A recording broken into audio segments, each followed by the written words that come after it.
everybody. It's Hallie Hara. Today's topic is professional identity exploration through authentic leadership. I want to start this presentation with a question. Do you consider yourself a leader? You're in law school, you're pursuing a career path as an attorney. Do you see yourself as a leader in that role? Today, we're going to be talking a little bit about the work of Deborah Road, who basically recognized that even though lawyers represent a small portion of the population, they represent a large portion of leaders. And she pointed to examples, including the following: presidents, members of Congress, governors, state legislators, judges, prosecutors, general counsel, managing partner, heads of corporate, government, and nonprofit organizations. You will see lawyers regularly fulfilling all of those roles. And her central claim is this: the legal profession attracts a large numbers of individuals with ambition and analytic capabilities to be leaders, but frequently fails to develop other qualities that are essential to effectiveness. The focus of legal education and reward structure of legal practice undervalues interpersonal capabilities and ethical commitments that are necessary for successful leadership. So for a long time, Deborah Road has been talking about, the lawyers and law schools need to give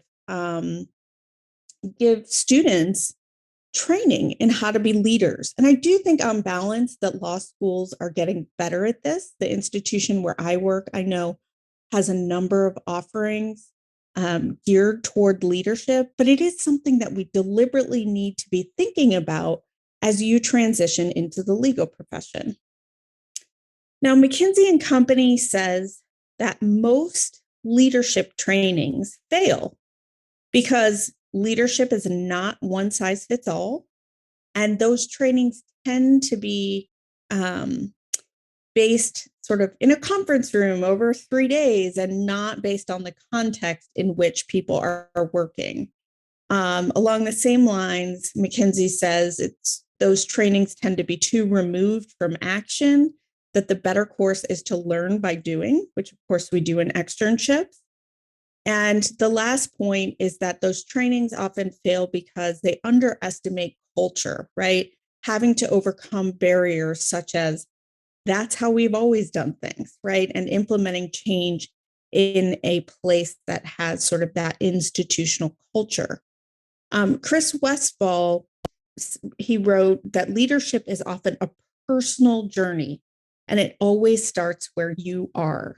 So taking into consideration what McKenzie Company had to say and this idea that leadership is personal, it makes sense to me that you do some individual work to figure out what type of person you are, what your values are, and what type of leader you will be.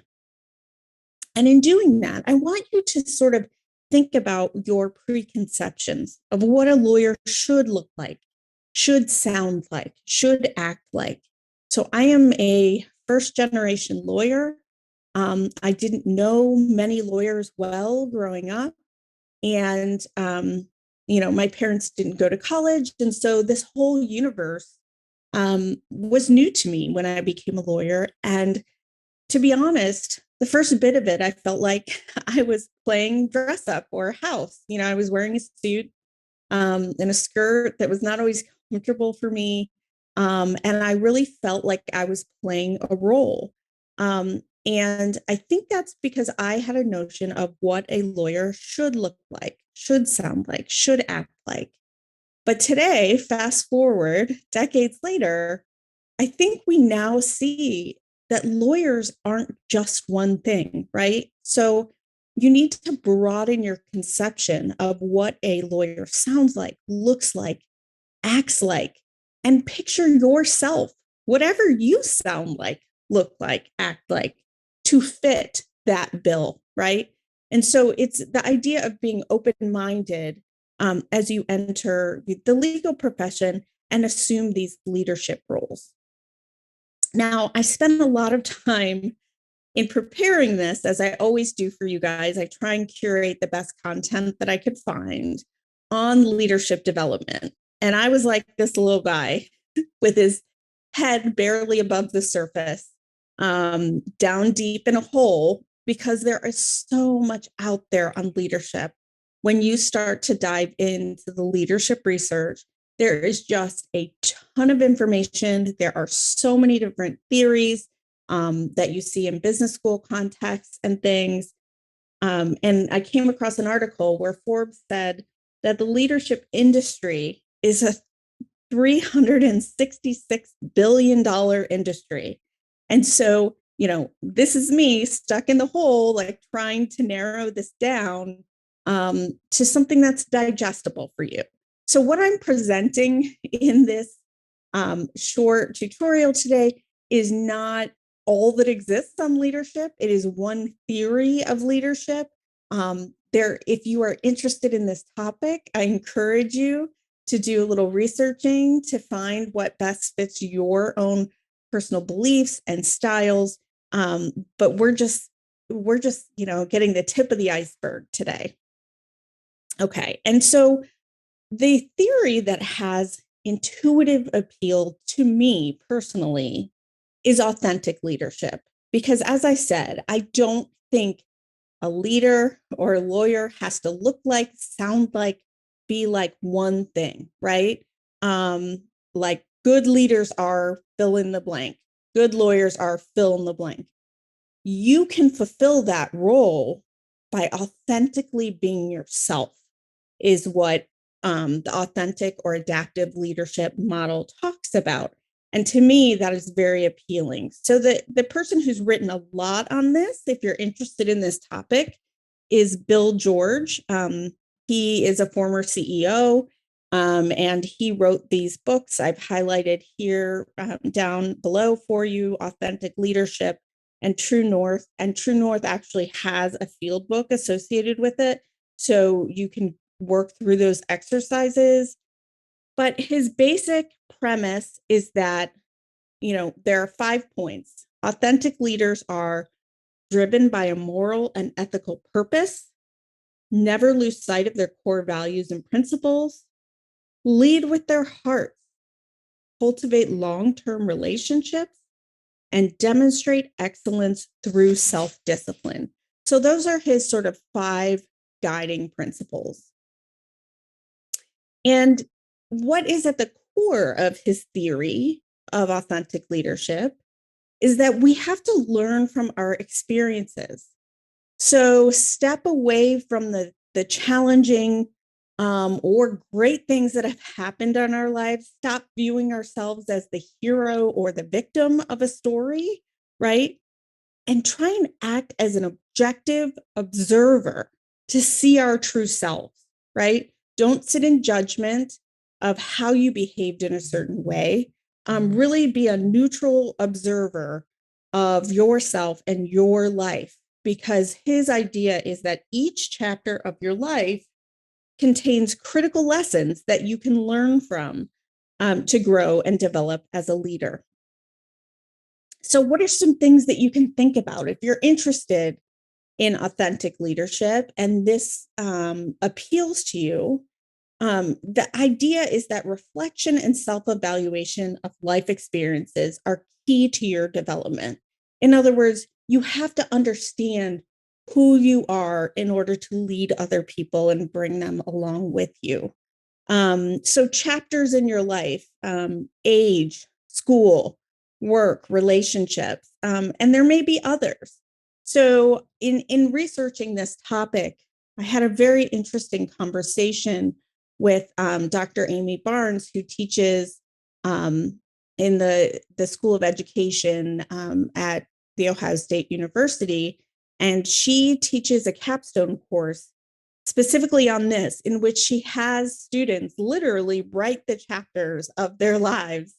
And I came across Dr. Barnes's work because in my mentoring, I met a student who, like, 15 years later or something, is still talking about this course. So this is the type of work that you don't always take the time to do, but I truly do think it can be transformative. And as I said, we're getting better at doing this in law schools. So there's an article by Mary Walsh Fitzpatrick and Rosemary Queenan where they talk about, and the title of the article is Professional Identity Formation, Leadership, and the Exploration of Self. So kind of incorporating all of these ideas. And they too, slightly different than Amy Barnes, but they teach a course that draws from the study of leadership in business and executive training programs called Lawyers as Leaders, the Practice of Leadership. And as I said, these courses are becoming more and more common, but it explores how the story of yourself helps improve your professional identity formation. So it reinforces self-reflection, self-awareness, self-direction as tools to develop values of fairness, honesty, and trust. Okay. So, your externship course is very busy with field work, and you're balancing your other courses, and you're balancing, law journal and, moot court or whatever else it is on your agenda. But I do want this to be one time, hopefully one of many times in your law school career where you pause and think about, okay, I have a choice here to spend the time to figure out what is important to me. What is my story? What are my values? And how will those influence how I act as a lawyer and a leader? Where are my boundaries, right? Where do I want my career to go? You don't often have time to sit and think about that when you're buried in doctrine all the time. But I do think, um, as we started out in the beginning of the book with Professor Rhodes' work, that this is a really important inquiry. So to me, the bottom line of this authentic leadership theory, and this is a very brief introduction. As I said, there's a lot of books, a lot of writing out there on it, is the idea of fake it till you make it doesn't really work. And so when I was thinking about this, of course, the Oscar Wilde quote came to mind, be yourself, everyone else is already taken.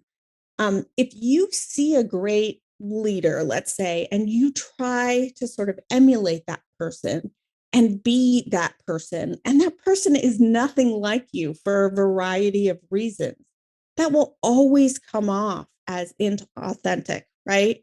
And so what you need to work on is figuring out who you are, accepting yourself in your authentic, whether your glass is half empty, half full, whether you tend to be more anxious, more relaxed, whether, whatever it is, whether you are very spiritual or not, whether you place a huge value on family and work-life balance or not.